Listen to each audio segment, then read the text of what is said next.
Bienvenidos al mundo de la educación y la crianza, de las relaciones entre padres e hijos, entre docentes y alumnos. Comienza Crecer con Paloma Hornos. El simple hecho de compartir una misma sangre no nos convierte en padres. La maternidad y la paternidad se adquieren en el día a día, a través del afecto, afrontando desafíos y sobre todo estando presentes. Un título universitario tampoco nos convierte en educadores. El título de docente se adquiere poniendo corazón y vocación en el acompañamiento a un niño. Dostoyevski decía que el alma se cura cuando pasamos tiempo con los niños, porque compartir nuestra vida con ellos nos infunde alegría, ilusión, esperanza y además despierta en nosotros el firme compromiso de proyectar en ellos lo mejor que tenemos.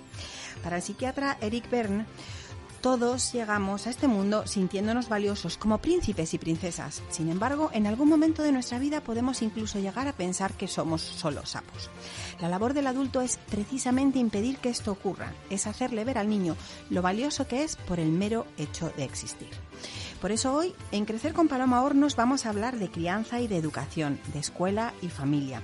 Y lo haremos de la mano de nuestros tres invitados. José Romero, muy buenos días. Buenos días, Paloma. Encantado. Yo estoy más que encantada de tenerte aquí sentado a mi lado, porque con las otras dos invitadas sí que conectamos a través de las ondas, pero hoy te tengo aquí sentadito. José Romero es maestro de infantil y primaria, un apasionado de su trabajo que hoy nos visita para decirnos que sí, que aunar escuela y familia, claro que es posible. José, ¿hay alguna línea imaginaria que delimita ambos campos? No debería, aunque durante mucho tiempo parece ser que hemos intentado crear esa línea o esa barrera entre familia y escuela con una frase que ha sido muy utilizada, la de la familia educa y la escuela enseña, y yo creo que ambas van de la mano y ambas educan y ambas enseñas. Noemi García de Marina, nuestra segunda invitada, es pedagoga y terapeuta que se dedica principalmente a la consultoría y formación en crianza consciente y respetuosa. Noemi es la autora de la obra de título Mamá, ¿tú me quieres? Bienvenida, Noemi, buenos días. Buenos días, Paloma, gracias. Noemi, ¿es posible, al hilo de precisamente el título de tu obra, ¿es posible que un niño pueda llegar incluso a cuestionarse si sus padres en realidad le quieren? Sí. Wow. De hecho yo, bueno, cuando era pequeña, ¿no? Lo vivía en primera persona y era como, ostras, ¿no? Cuando mis padres se enfadaban conmigo, ¿no? Y ese sentimiento de abandono, de decir, ya no me quieren, ¿no? Y hacer todo lo posible para poder revertir eso, ¿no? Y ir detrás, mamá, perdona, ¿no? Y al final es que los adultos muchas veces sin querer jugamos pues esto, a jugar con el amor, ¿no? Por último, contamos con Marta Prada. Muy buenos días, Marta, ¿cómo estás? Hola, buenos días. Pues encantada de estar aquí con vosotros. Marta Prada es educadora de familias de disciplina positiva, formada en comunicación no violenta, es instructora de yoga para niños, asesora de lactancia y educadora de masaje infantil. Marta, ¿sabemos comunicarnos de una forma no violenta o es algo que se aprende a hacer? Bueno, yo creo que es algo que en muchas ocasiones más bien tenemos que desaprender, porque arrastramos muchos patrones de la infancia, y a veces nos han educado de una forma autoritaria, se han establecido relaciones verticales donde nos hemos sentido inferiores muchas veces y bueno, pues hay que desaprender en muchas ocasiones. Soy Paloma Hornos y les doy a ustedes que nos escuchan mi bienvenida al programa de hoy. Crianza y educación, escuela y familia. Tenemos mucho que descubrir, así que sin más preámbulos, comenzamos.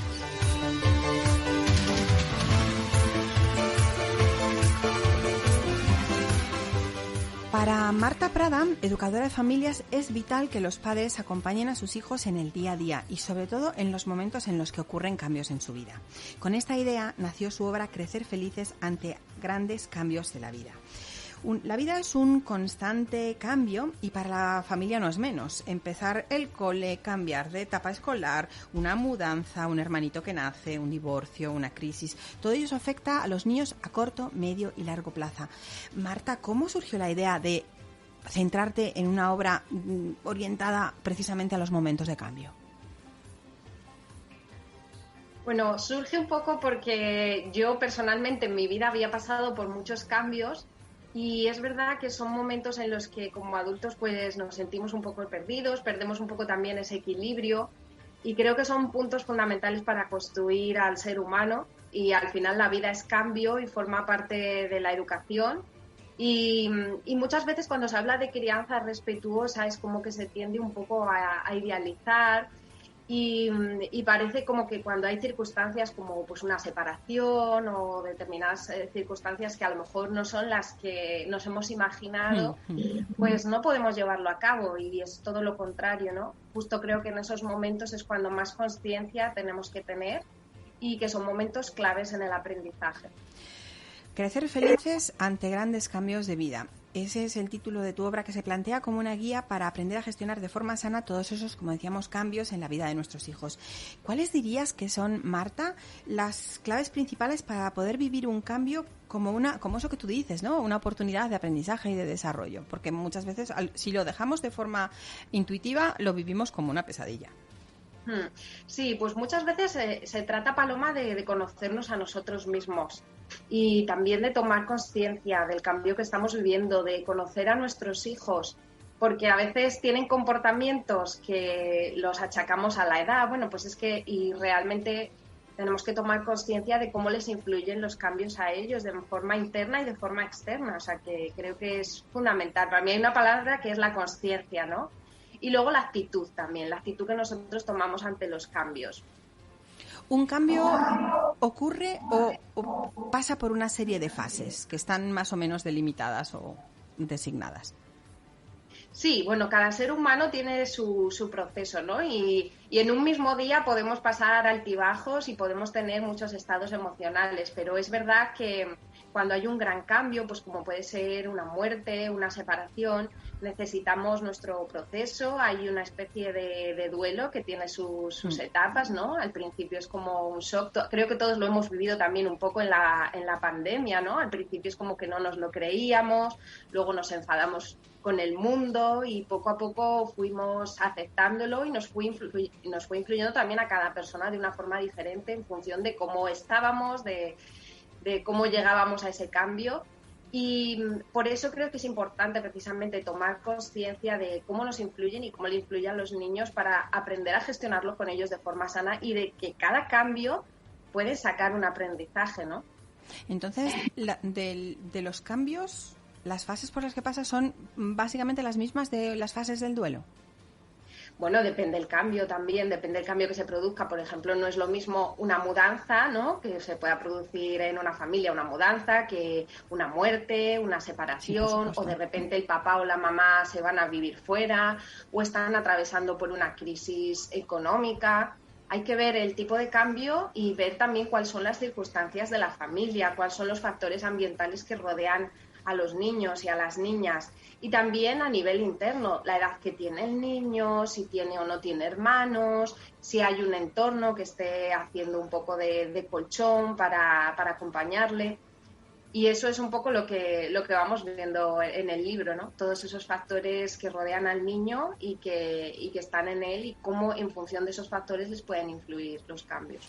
La clave de todo ello está sin duda en nosotros como adultos. ¿Hasta qué punto influye en nuestra actitud, hasta qué punto influye nuestra propia actitud ante los cambios en cómo lo viven ellos? Bueno, yo creo que es fundamental, ¿no? Y para mí creo que es su salvavidas. Por ejemplo, en cuestiones como la muerte, ¿no?, que es algo que a todos como adultos nos da un poco de miedo afrontar con los niños, en ocasiones tomamos una actitud de ocultar sentimientos, de ocultar la verdad, lo que ha pasado, precisamente por miedo a que sufran. Y creo que es básica la honestidad emocional, y el permitirnos también que nuestros hijos vean y entiendan que nosotros también nos sentimos tristes, para que ellos entiendan también que ellos se pueden sentir así, y que poco a poco pues es un proceso que irá sanando, y que bueno, que nuestra actitud lógicamente es clave y fundamental, el permitirnos sentir, pero también el ir tomando esa actitud de irnos levantando poco a poco. Dos de los temas más complicados de abordar, quizá porque no disponemos de las herramientas de ellas, tiene que ver con la salud afectivo-sexual o con todo lo que es el mundo psicoafectivo-sexual, y también con el fallecimiento, con la muerte. ¿Cómo podemos hablarle a un niño pues que eso, de que su mascota o de que el abuelito o de que alguien de su entorno ha fallecido, porque nadie nos ha enseñado a hacerlo. Nadie nos ha enseñado a transitar por nuestro propio duelo, nuestra propia pérdida. Entonces, ¿cómo nos invita Marta Prada a hablar a los niños sobre la muerte? Pues primero, Paloma, como te comentaba, con honestidad, con sinceridad y siempre adaptando un poco la explicación a la edad que tenga el niño o la niña. Y hay que saber que cuanto mayor es el niño, más pronto tiene que conocer esa noticia, más detalles va a necesitar saber y bueno, que tenemos que dar un espacio para que ellos pregunten, para que ellos entiendan, para que sepan qué va a pasar. Cuanto más pequeños son, pues más preguntan por cuestiones como cómo van a cambiar sus rutinas, quién me va a llevar ahora al colegio, ¿no? Cuestiones domésticas, muy esenciales. Y creo que es fundamental, ¿no?, que respondamos a esas preguntas, que nos mostremos sinceros también, como digo, emocionalmente, y que seamos muy concretos. O sea, esas expresiones que muchas veces decimos, pues te está mirando desde el cielo, o que las decimos obviamente con toda la mejor intención del mundo de acompañarles, pero creo que tenemos que ser muy conscientes de que los niños, sobre todo cuando se trata de niños de menos de 6 años, son muy concretos y cualquier palabra que quede en el aire pueden tomarla como que va a regresar para su cumpleaños, que sigue ahí. Entonces se pueden despertar miedos, se pueden despertar dudas, puede quedar ahí una incertidumbre. Entonces es importante ser muy concretos, explicarles de una forma muy honesta y luego obviamente no hace falta entrar en detalles tampoco y evitar, si es posible, también pues situaciones dramatizadas, pero sí el permitirles que ellos tengan una despedida, que hagan su despedida como ellos sientan también que pueden hacer. Pues a lo mejor para un niño puede ser hacer una poesía, para otro niño puede ser hacer un dibujo, para otro niño puede ser ir al funeral, pero que tengan esa posibilidad que a veces les negamos, ¿no? Pues precisamente por evitar ese sufrimiento. Una idea que planteas en tu obra es el lenguaje mental sano. ¿Qué quieres decir cuando utilizas esa expresión? ¿A qué te refieres? Bueno, cuando hablo de esa expresión me refiero a cómo nos hablamos nosotros a nosotros mismos, porque es verdad que cuando ocurre un gran cambio en nuestra vida, pues ahora acabamos de pasar una pandemia, ¿no? O pues cualquier tipo de cambio, pues nos empezamos a hablar de una forma muy dura. Esto no lo voy a poder soportar, esto es imposible, yo no voy a poder con esto. Entonces nos empezamos a decir una serie de frases o expresiones mentales, que por eso lo denomino así de esa manera, que nos condicionan mucho. También tiene que ver mucho con nuestra autoestima y cómo nos hablamos, ¿no? Las cosas que nos decimos. Entonces, el aprender a hablarnos más bonito, a ser menos duros. Yo siempre digo que la persona más dura con uno mismo somos nosotros. Nosotros somos los que más duros nos hablamos. Y creo que eso es fundamental, ¿no? El trabajar en nuestro propio autoconocimiento, porque al final nos estamos diciendo, Paloma, las mismas cosas día tras día. O sea, está demostrado que más del 80% de los pensamientos que tenemos, que son miles a lo largo de un día, se repiten día tras día, día tras día. Y eso condiciona, desde luego, nuestros actos, nuestras decisiones y también cómo nos relacionamos con nuestra pareja y con nuestros hijos. Entonces, cuando tú te dices a ti mismo, no voy a poder soportar esto, o esto va a ser el fin de mi vida, o esto, pues al final te condiciona cómo lo vives con tus hijos y condiciona cómo respondes a ese cambio. Entonces creo que es fundamental el tomar conciencia de cómo nos estamos hablando y para eso tenemos que conocernos, que es lo que nos ocurre muchas veces, que no nos hemos llegado a conocer, a pesar de que ya tengamos 30 años. Mucho tiempo con nosotros. No nos llegamos a conocer plenamente. Justo ahora mismo acabamos de enfrentar un cambio de los muchos cambios de los que hablas, que es la vuelta al cole. ¿Cómo debería ser el proceso de adaptación, de pasar del verano, de estar sin normas, bueno, no sin normas, sin límites, no, pero sin horarios, ¿no? Todo como mucho más relajado, a de repente, de un día para otro, sentarnos en el pupitre, volver a la rutina, madrugar? ¿Cómo debería ser el proceso de adaptación para ellos y para nosotros? Sí, a ver, bueno, yo creo que bueno, aunque hablamos de que en el verano no hay horarios, sí que es muy interesante que mantengamos unos ciertos hábitos, porque el que no tengamos horarios no quiere decir que no haya un mínimo de rutinas. Y para los niños la rutina es como los cimientos para construirse, o sea, son fundamentales porque les dan orden y es precisamente lo que se pasan buscando durante toda su infancia, orden. Así que ciertos hábitos como el lavarse las manos, lavarse los dientes antes de dormir, creo que es fundamental que los mantengan en cualquier estación del año, independientemente de que se acuesten a las 10 o a las 10:30, pero sí que tengan un cierto orden de acciones, al menos mínimo, que les dé una cierta estructura en sus días. Y luego, en cuanto a la vuelta al cole, sí que sería interesante que progresivamente vayamos haciendo pues una adaptación, ¿no? Obviamente, si se están acostando en verano a las 11 de la noche, pues de un día para otro no les vas a pedir que se acuesten a las 9, ¿no? Pero poco a poco sí que podemos ir acortando esa hora. Y bueno, pues también es muy diferente la edad que tenga el niño, si es el primer año de cole, pues sería muy interesante que lo visite antes de que estén los niños, que conozca a la persona que le va a acompañar, que se vaya familiarizando, incluso que la familia pudiera tener una entrevista previa con el cole para que cole y escuela se conozcan, que eso es fundamental y que muchas veces se pasa por alto y es que son 10 minutos o no más.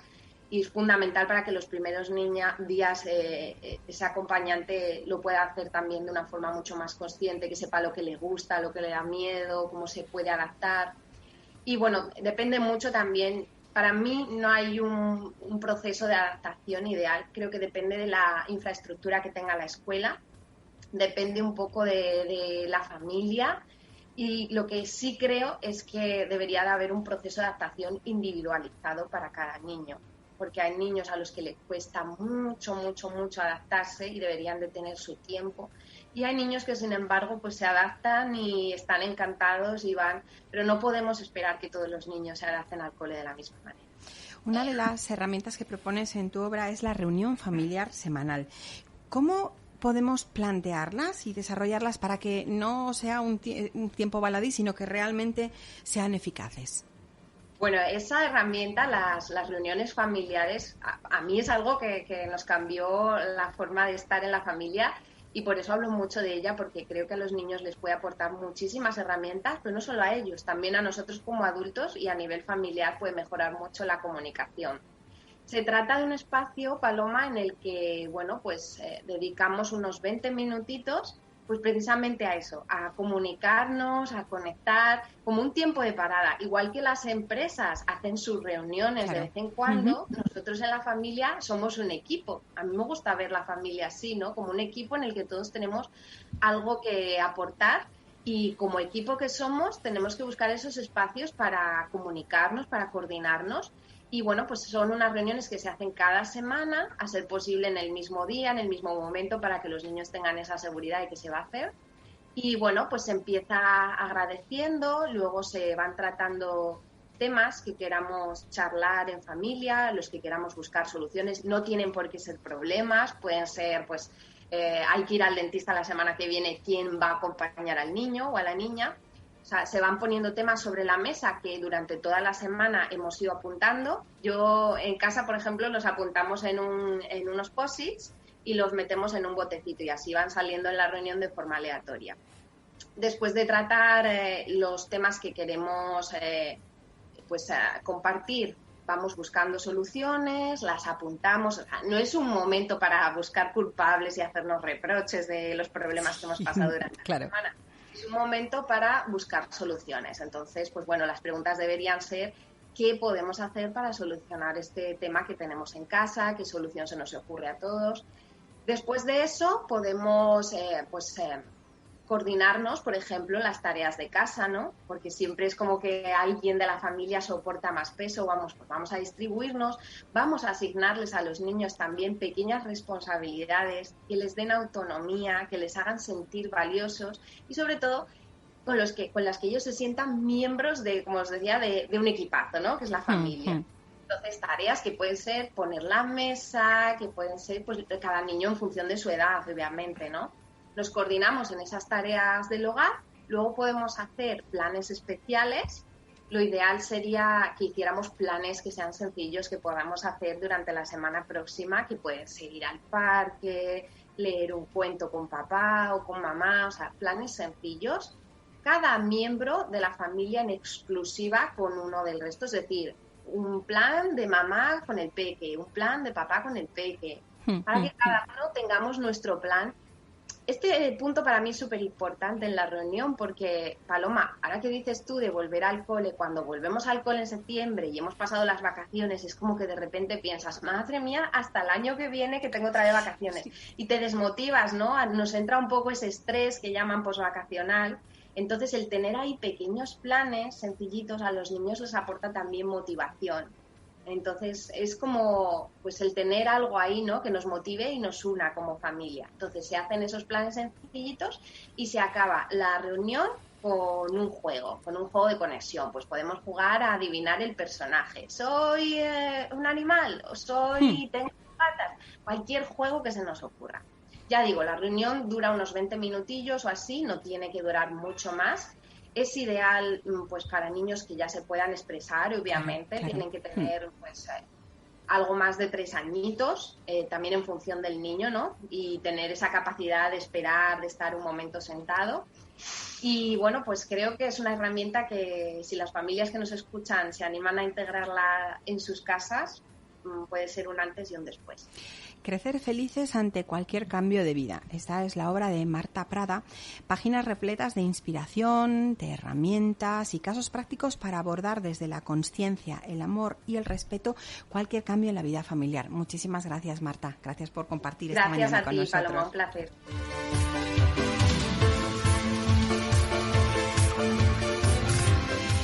Nuestra siguiente invitada es, ante todo corazón, y ahora descubrirán por qué digo así. Aunque oficialmente su nombre es Noemi García de Marina, es más conocida por su marca Noe Batega. Y es que Batega, en catalán, significa latir o que late. De ahí viene este enfoque. Pero es que además se suma a que es pedagoga y terapeuta y se dedica, como decíamos, a la formación en crianza consciente y respetuosa. Noemi, ¿cuáles son los rasgos que diferencian a la crianza tradicional, si podemos llamarla así, de la crianza que promulgas, hay muchos profesionales que apostáis por la crianza consciente y respetuosa? ¿Cuál es la gran diferencia? La crianza tradicional, yo, bajo mi punto de vista, la considero como un pelín, como tener en cuenta solamente la jerarquía, ¿no? El autoritarismo, el porque yo lo digo y punto, ¿no? El no tener ese punto de conexión, como digo en el libro, ¿no? Conectando miradas en familia y, como ha dicho Marta, ¿no? El hecho de sentirnos un equipo y de estar todos a una. En la crianza más tradicional no se tenía tanto en cuenta la mirada de nuestros hijos, la escucha, el que puedan pertenecer, ¿no? También a ese tribu, a ese clan. Y para mí, en contraposición, ¿no? La crianza respetuosa y consciente, la crianza respetuosa sobre todo es no me hagas a mí lo que no te gusta que te hicieran a ti, ¿no? O sea, al final los niños son importantes y sus cosas de niños, ¿no?, que decimos, también son importantes. Y por lo tanto, si se le pierde una canica, pues esa canica es como si se te hubiera perdido a ti. Entonces vamos a muerte con esa canica, ¿vale?, a buscarla. Los niños son importantes, los niños tienen cosas que decirnos, aprendemos de ellos, ¿no? La frase típica de ellos son nuestros maestros, así es al final, porque nosotros lo que estamos haciendo es proyectar también cosas en ellos que también tenemos que trabajar nosotros, por lo tanto nos hacen de espejo y ellos se ven también reflejados en nosotros. Y luego la crianza consciente, yo lo digo, es ser padres de ojos despiertos. Es decir, nosotros con las herramientas, ¿no?, y los recursos que hemos ido teniendo a lo largo de nuestra infancia, cómo nos han educado a nosotros, los mensajes que hemos recibido nosotros, con todo eso, ¿no?, vamos llenando una mochila que después, cuando tenemos hijos, ¿no?, pues decimos, ostras, yo no quería gritarles, o yo no quería castigarles, o yo no tal, y luego al final te ves en el momento, ¿no?, y lo haces. Sale ese piloto automático, ¿no?, y que se debe de trabajar, y por lo tanto los padres, ¿no?, y madres despiertos son aquellos que son valientes y que miran en su interior, el niño interior, ¿no?, también si tiene alguna herida o no, si si tuvo alguna necesidad básica, ¿no? Emocional, como ya sabemos, el ser tenido en cuenta, ser mirado, ser considerado, ¿no? De pequeños, no cubierta, porque si eso ha sido así, generalmente, no digo siempre, se repiten esos patrones, ¿no? Y al final no nos deja ver lo que realmente son nuestros hijos y por lo tanto nosotros tampoco podemos disfrutar de esa crianza. Noemí García de Marina es la autora del libro Mamá, tú me quieres. Noemí, ¿cómo fue elegir este título con esa frase tan impactante? Cuando eliges un título, y no sé si a mis compañeros les habrá pasado, ¿no? Pero es lo último que hice yo, y hice como una lluvia de ideas, ¿no? Y en mi discurso salía mucho, ¿no? Esto, ¿no? De que lo que he explicado al principio del programa es la sensación del abandono puro, o sea, es como, ostras, ¿no? ¿Qué hago si mi papá y mi mamá no me quieren, ¿no? O sea, he hecho algo, ¿no? Y ellos me castigan, o he hecho algo y dejan de hablarme. El silencio también es una forma de castigo.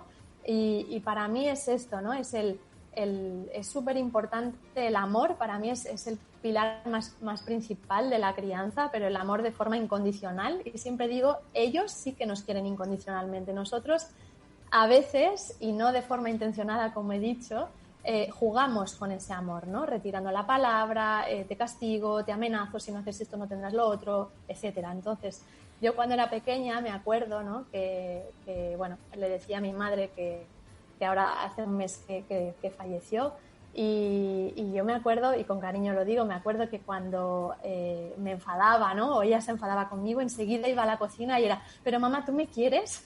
Era como, necesito, ¿no? Obviamente que me quería, ¿sabes? Pero es como, ¿un niño puede sentir eso? Sí, claro que puede sentir eso. Es como lo que más necesita, ¿no? Al final se le viene abajo y dice, ostras, voy a hacer lo posible, ¿no? Para que me vuelva a querer. Entonces ahí entras en un bucle un poco peligroso. Hay una frase en tu libro que es: el amor a tus hijos debe ser incondicional, porque si no, no es amor. En ese caso, ¿qué es? Claro, es lo que digo. Sí es amor, porque obviamente les queremos. Por supuesto. ¿Vale? Pero viéndolo desde la otra posición, ¿no? Desde la posición de que nuestros hijos lo dan todo por nosotros, ¿no? Que muchas veces, pues yo le digo a Martina, ostras, perdona, ¿no, Martina? Porque hoy he tenido un mal día y al final pues lo he descargado un poco contigo y no era cosa tuya. ¿Y qué responden ellos? Es, no pasa nada, mamá, yo te quiero. O sea, ¿no? Es como la incondicionalidad esta es la que yo me refiero al hecho de no jugar con ellos, de no jugar con el amor, porque al final es un pilar que si lo tenemos fuerte desde pequeños, cuando seamos adultos, pues a lo mejor ese niño herido tendrá menos heridas, que siempre tenemos, ¿eh? Que muchas familias me dicen, ostras, Noemí, ¿cómo hago para hacerlo, ¿no? Para que mi discurso no sea condicionante o estén fuera de peligro, ¿no? De todas estas historias. A ver, no. Yo le digo a mi hija, yo lo hago lo mejor que puedo, y tú luego cuando seas mayor, si tienes que trabajarte algo, yo te pediré los perdones que hagan falta. O sea, al final es también, ¿no? Ser un poco flexibles, ¿no? Y amables con nosotros mismos y no jugar con el amor, eso sí. Sobre nuestro desempeño como padre o como madre, planea una sombra, que es algo que planteas en el libro, que es la sombra del niño. ¿Nos puedes desarrollar esa idea? Porque solamente el hecho de saber que hay una sombra ya impone. Ya. Sí. El primer pilar sobre el que trabajo yo y en mi método es la sombra del niño. La sombra, ya sabemos, ¿no? Es el concepto que Carl Jung nos aporta. Sí. Es todo aquello, ¿no? Que no reconocemos o que está escondido y que está en la sombra, pero que inevitablemente se proyecta frente a nuestra realidad, ¿no? Entonces, cuando un niño viene a consulta, cuando hacemos formaciones, muchas mamás me dicen, es que a mi hijo le pasa esto, o es que ayúdame porque tal, o porque no se puede estar en la silla quieto o tiene conflictos.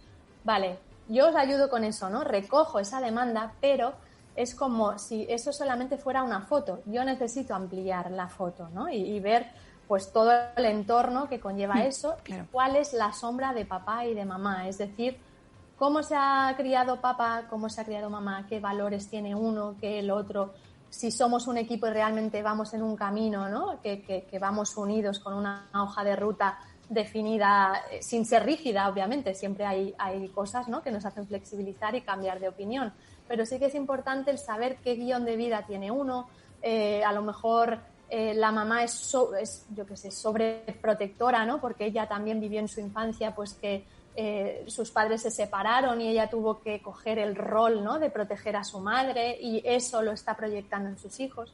Por lo tanto, ese punto es súper importante y es como el pilar más sistémico, ¿no? A mí me gusta mucho trabajar desde la forma sistémica, desde una mirada global, donde no solamente es importante el niño, sino también la mamá, la abuela, la tatarabuela, y así, como dicen, ¿no?, los expertos en esta mirada sistémica, nosotros estamos condicionados por 7 generaciones que nos vienen atrás y nosotros impactamos en 7 generaciones más. Por lo tanto, qué responsabilidad, ¿no? Y qué bonito también el decir, pues oye, mi madre me ha educado así, así, así, yo cojo de 5 cosas 2 con amor, los honro, y eso que me lo llevo, ¿no? El amor al final se coge en la primera etapa para darlo a nuestros hijos. Por lo tanto, que esa transgeneracional, ¿no?, esa línea transgeneracional pueda ser al final lo más libre posible de sombra, lo más saludable, ¿no? Y lo más armonioso, tranquilo, calmado, dilo como quieras. Porque muchas personas me vienen y me dicen, no, yo hago crianza respetuosa, porque todo eso que hizo mi madre yo no lo pienso hacer, ¿vale? Pero está muy bien, ¿no? O sea, tú eliges lo que vas a hacer y lo que no. Pero también es importante observar, ¿no?, de manera intrínseca en nuestro interior, desde qué lugar lo estamos diciendo, ¿no? Desde la rabia o desde el agradecer, ¿no? Pero yo hago luego lo que a mí me parece. Y todo esto, un poco de forma resumida, sería la sombra del niño. Sería más bien transgeneracional, con esta mirada sistémica. Y todo este enfoque queda recogido en tu obra Mamá, tú me quieres, que no deja de ser, creo, una presentación del método Battega del que eres creadora. Cuéntanos un poco, así descríbenoslo así en compacto, qué se define, o sea, cómo defines al método Battega. Pues el método Battega al final es un nombre, ¿no? O sea, era como, bueno, voy a coger un cajón, ¿no?, y le voy a poner una etiqueta y eso va a ser, porque, o sea, no hay ni una estrategia única, ¿no? Sí. Cada familia es distinta y por mucho que yo ponga estos pasos, a lo mejor una persona no está preparada para indagar en su infancia, en sus heridas, y no pasa nada, o sea, todo está bien, ¿no? Y al final es, según la amabilidad que nos traemos, también el que nos tratemos es el crecimiento que vayamos a hacer. Entonces, el primer paso de este método, que yo he titulado así, es la sombra del niño, que os acabo de explicar, ¿no? Y que pues, sería esto, tener en cuenta el lugar que ocupo en la familia, si me siento pertenecido o no en la familia, el dar y el recibir que estén equilibrados. Recordemos que los padres damos lo más importante, ¿no?, que es la vida a nuestros hijos, pero nuestros hijos no están obligados a devolvernos como si fuera una hipoteca, ¿vale? Que luego sale eso de con todo lo que he hecho yo por ti y me lo pagas así. Bueno, lo has dado porque has querido y si no, aquí hay un problema. Todo esto sería como estas 7 generaciones, el niño interior herido. Esta es la primera parte. Luego estaría la coherencia emocional, que sí que recomiendo que vayan seguidos, ¿no? Es, me trabajo mis historias y luego puedo ser capaz de ver, pues, ostras, lo que me ha faltado, qué es lo que yo no he podido expresar, ¿no?, de forma emocional en mi casa, qué tabúes habían y cómo yo también lo reflejo ahora en mi sistema actual, ¿no?, en lo que yo he creado con mis hijos. ¿Les dejo realmente expresar lo que sienten o lo hago así de una manera, ¿no?, encubierta y hago ver que lo hago? O al final es esto, es expresar cómo nos sentimos, o también dar el permiso de no expresar lo que sentimos, que también está bien, y luego sobre todo también desde un punto de vista teniendo en cuenta el cómo lo hacemos, ¿no? La forma en que lo comunicamos, que a mí me gusta mucho también la parte de la comunicación no violenta. Claro. De decir, vale, pues yo observo, ¿no?, lo que está pasando como si fuera un mero espectador, sin juicios, sin críticas. Eso es un poco difícil, pero bueno, al final, hay que procurarlo, ¿no? Si lo vemos con distancia, se puede hacer. Y luego también aprender a saber qué sentimos, ¿no?, y poner nombre a esos sentimientos, porque muchas veces nos inventamos los sentimientos y no son sentimientos. Siento que no me escuchas, eso no es un sentimiento, o sea, al final ¿vale?, me siento ignorada, ¿vale? Y luego también pues las necesidades, ¿no? ¿Qué necesito yo como madre? ¿Cómo me siento? ¿Me siento agotada? ¿Necesito un espacio? Y luego ya el último paso de la comunicación no violenta, que es el pedir. muchas veces, ¿no?, en la pareja es, ostras, pero ¿cómo no te has dado cuenta de esto, no? Si es obvio, pues si no lo pedimos, el otro al final no lo sabe, y ojalá leyéramos mentes, pero no es el caso. Hasta el día no es. Por lo que me estás contando, me da la sensación de que tanto el método Battega como el propio libro Mamá, tú me quieres, es más una obra de desarrollo personal casi que una obra sobre crianza y educación, ¿no? Porque todo parte de yo como adulto, soy quien tengo que empezar a trabajarme para que esos cambios se generen en mí y se generen en la relación que tengo con mis hijos. Es que yo considero que todo pasa por nosotros, o sea, es como... Es lo que te decía antes, ¿no? Te traen a un niño y cámbiamelo. No, esto no va así. O dame recursos para gestionar la ira de mi hijo porque se pone como una fiera. Pues para eso yo siempre lo digo. Entras en Google y pones herramientas para gestionar la ira, ¿no? Y ahí te salen un montón. Yo para mí esos son parches que sí, que obviamente herramientas como la que ha compartido la compañera Marta, ¿no? De la asamblea familiar, son súper eficaces. Pero también cuando hay un trabajo previo, ¿no? De decir, vale, a la mínima exploto, ¿no? Y chillo y aquí, pues, bueno, se va todo de madre, ¿no? Pero ¿por qué, no? ¿Por qué? ¿Para qué? ¿De dónde viene eso? O sea, pues sí, a lo mejor sí. O sea, el libro lo he hecho para poder compartir mi experiencia desde mis vivencias también, desde las vivencias de mis familias que han aportado también los casos, claro, ¿no? Sí. Y siempre lo digo, a quien resuene, estupendo, o sea, yo ya estoy feliz. Y si hay algo de lo que yo digo que sabe que en ese momento pues dices, pues no, esto no va conmigo, pues también bien, o sea, al final estamos todo el mundo en momentos vitales distintos y todo el mundo también hace lo que puede con el nivel de conciencia que tenga en ese momento y está perfecto todo así, tal y como es. Precisamente perfección. Qué duro es esa presión que quizá nos metemos. Ya no podemos ni siquiera culpar al sistema, a la sociedad o al entorno. Esa presión que nosotros nos metemos por ser el padre o la madre ya ni siquiera perfecto. Vamos a conducirnos en buen padre o buena madre. Esa actitud tan maniquea de qué es bueno y qué es malo, ¿no? Sí, ayer justamente hacía también un directo sobre el autocuidado de las madres, ¿no? Y es lo primero que sale, ¿no? La culpa, ¿no? Me voy al gimnasio y tengo culpa porque no estoy ahí, ¿no? Dándolo todo con mi hijo. O yo qué sé, tomo una decisión, ¿no? Que al final implica a la familia y soy una mala madre. O sea, es a lo primero que recurrimos. Pero claro. Al final esto tiene una parte que también es cultural, ¿no? Transgeneracional, como lo hacía mi madre, mi abuela estaban así en casa, yo no, y al final estamos ahí en nuestra mente con tanto ruido mental que tampoco estamos viendo que es muy típico, ¿no? La frase, pero es así, que si no nos cuidamos no podemos cuidar y que si no tenemos nuestras áreas de la vida, ¿no? Más o menos equilibradas, pues también al final lo que está haciendo nuestro hijo es aprender sobre eso, ¿no? Que es ser madre, es sacrificarse, es perder a tus amigos, es no cuidarse y comer cualquier cosa porque no tengo tiempo, o sea, al final pues madres perfectos y yo no lo soy, o sea, muchas veces me dicen, ostras, ¿no? Cuando te conozco luego digo, ostras, qué guay, porque ella también... Pues claro, yo también me equivoco, ¿no? Claro, y lo hacemos lo mejor posible. Y yo si tengo que pedir perdón a mi hija, pues lo hago. Y para mí eso es también mucho la crianza consciente, ¿no? De hago lo mejor que puedo y estoy en el camino. Mamá, tú me quieres, una obra escrita por Noemí García de Marina. Una obra que nos invita a gestionar las emociones en familia y sobre todo es más una guía para que los padres no repitamos esos patrones de crianza con nuestros hijos y estos, en el fondo, puedan desarrollarse como los seres únicos e irrepetibles que son. Muchísimas gracias, Noemí. Gracias a ti, de verdad, un placer.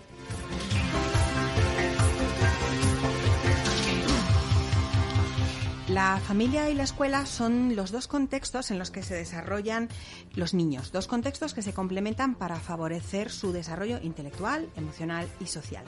Los centros educativos dejan de limitarse a ofrecer contenidos de índole puramente académica para comenzar a acompañar de manera integral al alumnado en estrecha colaboración y comunicación con las familias. Desde esta idea, Francesc Vicent Nogales convoca a distintos profesionales de la educación a desarrollar 27 proyectos para desarrollar tanto en educación infantil como en primaria y secundaria, en los que familia, cuando hablo de familia me refiero a padres, hermanos, abuelos, familia extensa, también entren en escena. Y así nace la obra Escuela y Familia, Misión Posible. Y uno de esos 27 proyectos aquí recogidos es desarrollado por José Romero Ares, que hoy nos acompaña. José, también conocido en redes sociales como Profe José, es un maestro de infantil y primaria lleno de vocación que imparte las materias de matemáticas y lengua en el Centro de Educación Infantil y Primaria Teresa de Calcuta de Parla, en Madrid. 19 años de experiencia y varias veces nominado a los premios Educabanca como mejor docente de España en la categoría infantil. José, ¿en qué se diferencia ser maestro de ser profesor? Bueno, yo siempre he pensado que profesor es aquella persona, aquella persona que es docta o tiene la capacidad de conocer o de enseñar una materia, y maestro es algo más. Maestro es aquella persona que llega al corazón de sus alumnos y que es capaz de utilizar esos conocimientos, tanto pedagógicos como emocionales, para conectar con sus alumnos. ¿Cuándo decidiste que tú querías ser maestro? Yo creo que yo quería ser maestro siempre. Desde pequeñito yo veía a la gente, a mis compañeros, y siempre tenía la necesidad de buscar los talentos que tenían y que muchas veces no conocían. Intentabas pues decirles, oye, mira, pues yo creo que tú eres bueno en esto. O sea, esa necesidad de alentar, que al final yo creo que lo que es un maestro, una persona que alienta y una persona que está ahí para ayudar a sus niños. Porque alentar y motivar no es lo mismo. Es parecido. Cuando tú motivas a un niño, a una persona, es capaz de sacar todo lo mejor que lleva dentro y al final estás alentando. Pero es verdad que como maestros tenemos la necesidad de intentar que ellos sean capaces de volar sin nosotros. Y para eso muchas veces tenemos que mostrarles esas alas que llevan y que muchas veces ellos mismos no saben. Y esas alas quizás empiezan a desarrollar, corrígeme si me equivoco, en la etapa de educación infantil, que es precisamente donde tú estás centrado. ¿Hacemos bien la transición de infantil a primaria? Porque son dos etapas totalmente distintas que muchas veces permitimos quizá a las familias, no sé si la escuela, bueno, pues acaba esta y sigue la siguiente, pero hay un cambio importante. Sí. A ver, yo soy maestro de infantil, llevo 5 años en primaria y bueno, de verdad que cuando tuve que hacer el cambio me costó un montón. Pero yo lo que hice fue llevarme mi infantil a primaria. Y entonces lo que hago es utilizar las rutinas y todo lo que hacía en infantil llevarlo a primaria. Es verdad que el paso de infantil a primaria es un paso que suele ser traumático. Pero suele ser traumático porque no es una transición, o no se ve como una transición, sino se vive como un paso donde antes del verano los niños son los pequeños, pero resulta que 2 meses después, cuando llega septiembre y pasan a primaria, ya se han convertido en mayores, cuando hace 2 meses eran los pequeños. Y aún así, cuando llegan a primaria, en el primer curso, ellos mismos se ven como los pequeños de primaria. Entonces, nuestra labor, yo creo, para que esa transición sea sana y esa transición sea lo más positiva posible, es acompañar ese viaje, ese cambio, e intentar que ellos no sufran un cambio tan drástico como muchas veces los maestros queremos conseguir, que en infantil se mueven, hay más juego y llegan a primaria y tienen que estar sentados, tienen que estar todo el rato escuchando. Entonces, claro, esa transición tiene que ser más pausada, tiene que ser más de acompañamiento, tiene que ser más feliz, como decían las compañeras, tiene que ser algo vivencial y donde el maestro sea el que acompañe al alumno.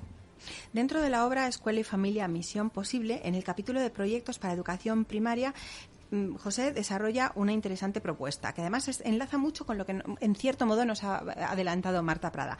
La reunión de familias, una oportunidad de implicar a los padres. Marta nos ha hablado de la importancia de ese primer contacto de la familia con el profesor. ¿Es tan importante esa primera reunión de curso? Sí, por supuesto. A ver, yo siempre lo he vivido como cuando tienes una cita. La primera vez que, claro, la primera vez que tus padres te ven, tienes que intentar enamorarles. Entonces, tus padres, quiere decir como maestro, ¿verdad? Claro, sí, con los padres de mi familia, porque igual que son mis niños, ellos son mis padres. Claro. Entonces, claro, la primera vez que te ven, además yo parto con el hándicap de que entran en la clase, ven a un profe lleno de tatuaje, lleno de piercing, Y claro, la primera impresión es, bueno, ¿y ahí dónde voy a dejar yo a mi hijo con este hombre?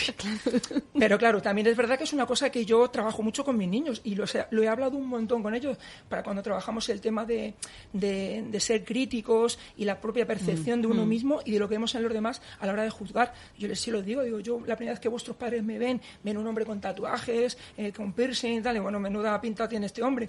Y yo les digo, bueno, dame 2 meses, en 2 meses que me conozcáis ya hablamos. Entonces esa primera reunión es básica. Yo ahí lo que hago es me alejo un poquito de las reuniones tradicionales de les cuento objetivos, les cuento, sino lo que le hago es intentar que ellos cuando salgan de la reunión sientan cómo van a trabajar y cómo van a vivir sus hijos las clases. Entonces yo hago dinámicas, hacemos escape room, hacemos técnicas o dinámicas donde se levantan, se mueven por la clase. Claro, ellos al principio están un poco alucinados, como diciendo, bueno, yo vengo a una reunión a estar sentado y el profe me da un folio, me lo pone en la espalda y me hace levantarme por la clase, que los demás papás me escriban. Y cuando termina la reunión, al final lo que les hace es ver es qué habéis vivido, qué habéis sentido. ¿Habéis vivido esta reunión como algo práctico, algo activo, algo donde os habéis divertido, algo que ha generado emoción? Pues esa va a ser la manera en la que vuestros hijos van a aprender cada día. Esa va a ser una clase activa, una clase donde se les va a escuchar, porque en la escuela enseñamos a hablar, pero pocas veces enseñamos a escuchar. Entonces, todo eso tengo que intentar, entre comillas, vendérselo a los papás. Porque si yo consigo que ellos crean o sepan cuál es mi manera de enseñar, tengo mucho ganado a la hora de que ellos formen parte de mi equipo. Porque luego es verdad que escuchaba a las compañeras y es verdad que 3 personas que no nos conocemos hemos dicho palabras que son básicas. Equipo. Sí, las familias son un equipo, el colegio es un equipo, pues si juntamos 2 equipos formamos un super equipo que es familia y escuela. Y la incondicionalidad. Nosotros los maestros trabajamos con un superpoder que yo denomino la mirada incondicional, que es el poder que tenemos los maestros de dotar a los niños de la capacidad de creer en sí mismos solamente por el hecho de que su maestro, su referente o la persona que tiene delante crea en él. Y esa manera de creer, esa mirada incondicional, es incondicional por eso, porque a pesar de sus cualidades, de sus capacidades, de sus defectos, es incondicional. Mis niños saben que yo pongo la mano en el fuego por ellos siempre, que yo sé que ellos van a dar siempre lo mejor de sí mismos y que a veces se equivocarán, pero cuando se equivoquen yo estaré ahí para levantarme con ellos. Pero a pesar de todo y sobre todo, yo voy a estar siempre detrás de ellos. Y eso les hace... Les da seguridad. Les da seguridad y les hace sacar lo mejor de sí mismos. A tu entender, ¿cuál es el papel de la familia en la educación? Pues es un papel primordial, porque familia y escuela compartimos a los protagonistas, que son los niños. Claro. Entonces, claro, ambos queremos lo mismo, que es personas felices ante todos, porque no hay ningún padre que anteponga un 10 a una felicidad de su hijo. Sí. Entonces, queremos que sean personas felices, sanas, que aprendan y sobre todo que sean muy buenas personas. Entonces, nosotros tenemos nuestra labor dentro del colegio, ellos tienen su labor en casa y cuando unimos esas 2 labores es cuando formamos un super equipo. Hablamos del papel de la familia en la educación, pero yo voy un poquito más allá. ¿Cuál es el papel de la familia en el aula? Pues a ver, mi aula es un aula de puertas abiertas. Yo siempre he pensado que un aula es el alma de un docente. Entonces, mi aula tiene que estar siempre abierto para que los padres entren. ¿Por qué? Porque si yo quiero contar con ellos, siempre ha pasado lo típico. ¿Cuándo recurrimos a los padres? En reuniones de fin de curso, en los bailes de Navidad. Entonces, tenemos que intentar que los padres participen o estén con nosotros cada vez que puedan, de la forma que puedan, porque no todos pueden de la misma manera, y participando en ese proyecto, no solamente ayudando desde casa con los niños, sino haciendo una labor activa dentro del aula. Nosotros, por ejemplo, este año, te pongo el último ejemplo, empezamos con las tablas de multiplicar. Claro, vamos a hablar siempre cómo enseñan las tablas de multiplicar a los niños de segundo.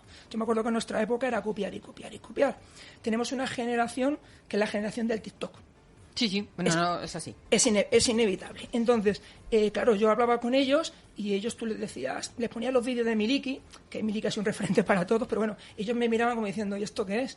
Entonces, claro, decidimos hacer como un canal de TikTok de las tablas. Entonces, hemos hecho todas las tablas de multiplicar, pues cada una con un ritmo urbano. Hemos rapeado, hemos hecho zumba, hemos hecho flamenco, hemos hecho kickboxing, hemos hecho bachata, y cada tabla de multiplicar con un ritmo. La aprendemos Y ahí es donde yo necesité la ayuda de una mamá, que tenemos una mamá en clase, que es monitora de zumba y de gimnasio, y le dije, pues tú conmigo, tú te vienes conmigo, y yo le decía, bueno, para esta tabla vamos a hacer bachata. Y empezábamos y nos hacíamos una coreografía, y luego es la manera en la que hemos aprendido las tablas de multiplicar, cada una con... Y los niños luego en casa se grababan, lo llevaban al colegio, lo poníamos, lo bailábamos, y cada día que hacíamos un repaso de las tablas de multiplicar, aquello parecía un gimnasio. Estábamos todos bailando, saltando por la clase. Al final unes movimiento con aprendizaje, que está demostrado por neurociencia que es una manera muy positiva de aprender. Y con emoción. Y con emoción, que nunca falte.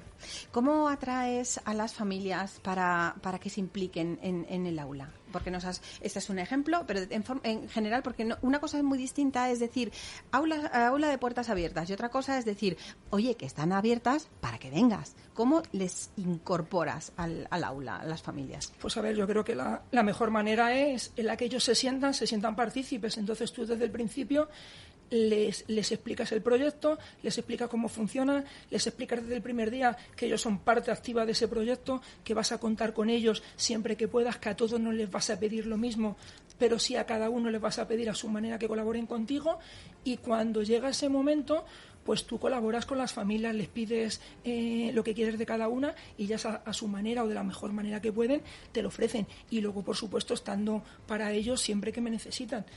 Si quieres recibir, lo primero que tienes que hacer es dar. Sí, así es. ¿Cómo ha sido este curso pasado? ¿Con en cierto modo, los padres que no podían entrar en el aula, o si podían eran de una forma muy restringida? ¿Cómo lo habéis vivido frente a años anteriores en que aquello era un fluir de personas, digamos, entrando y saliendo, por así decirlo de una forma? Bueno, es verdad que este año, Paloma, ha sido un año complicado, y lo hemos acabado muy bien para las expectativas que quizás teníamos en septiembre cuando empezábamos, y porque es verdad que como adultos teníamos a lo mejor más claro que nuestra posición, nuestra labor iba a ser un poquito dura, pero quizás estábamos mejor preparados que los niños. Pero al final los niños nos han demostrado que han sido los verdaderos protagonistas de esta campaña. Y mira, y además quiero aprovechar el momento y la situación para deciros que Francisco Cid, un compañero de Cádiz, ha iniciado una campaña que estamos moviendo varios profesores, que es la de intentar que el premio Princesa de Asturias de la Concordia este año sea para nuestros niños. Entonces estamos en la primera fase del proyecto, que es conseguir a gente famosa, gente con relevante, que apoye el proyecto, que nos mande un vídeo, y desde aquí aprovecho por si alguien quiere participar, que se ponga en contacto con Paloma, conmigo. Y si quiere participar, pues el primer paso es, necesitamos gente con nombre que nos apoye el proyecto, porque yo creo que no hay nada más bonito para este año que darles a nuestros niños el reconocimiento que se merecen. El que le damos los profesores le hemos dado a las familias, pero yo creo que a nivel nacional y a nivel de un premio de ese carisma, yo creo que ellos más que nadie se lo merecen este año. Escuela y familia, misión posible. El epílogo de esta obra precisamente lo firma Francis, a quien hacías alusión hace un momento, que está impulsando esta propuesta del premio Princesa, que nos regala frases como esta, que es con la que quisiera despedirte. Es necesario mirar al niño desde la misma altura, siendo el talante conciliador, el cariño y el respeto las mejores armas del docente. Muchísimas gracias, José Romero. Gracias, un placer.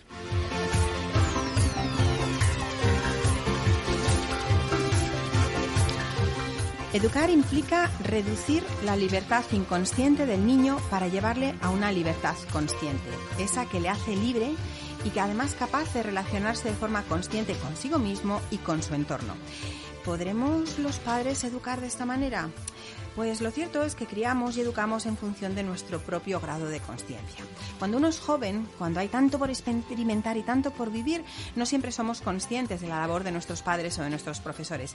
Sin embargo, cuando llega ese día en que de pronto nos vemos en el desafío de criar a nuestros propios hijos o de educar a los hijos de otros, echamos la mirada atrás, y es entonces cuando caemos en la cuenta del amor infinito que contenían aquellas miradas. En el programa de hoy hemos descubierto que aquel brillo de la mirada de nuestros padres o de nuestros maestros es el mismo amor que desprenden las nuestras, un reflejo que trasciende para hacernos comprender la belleza de acompañar en su vida a un niño. Noé Batega nos ha enseñado que se puede reparar puentes de comunicación rotos para conectar con la familia. Marta Prada nos invita a estar presentes en cada momento, pero sobre todo en los momentos de cambio. Y José Romero nos confirma que sí, que la familia, claro que tiene un lugar incuestionable en la educación. Gracias, José Romero, Marta Prada y Noemí García de Marina por acompañarnos esta mañana. Y como no, gracias a ustedes que nos escuchan fieles cada semana. La crianza y la educación no consisten en dar solo respuesta a las necesidades más básicas de un niño. Es también estar presente, acompañar, inspirar y acariciar, pero desde el corazón. Hasta aquí el programa de hoy. Recuerden, tenemos una nueva cita la semana que viene. Estrenamos juntos los domingos a las 9 de la mañana en Crecer con Paloma Oro.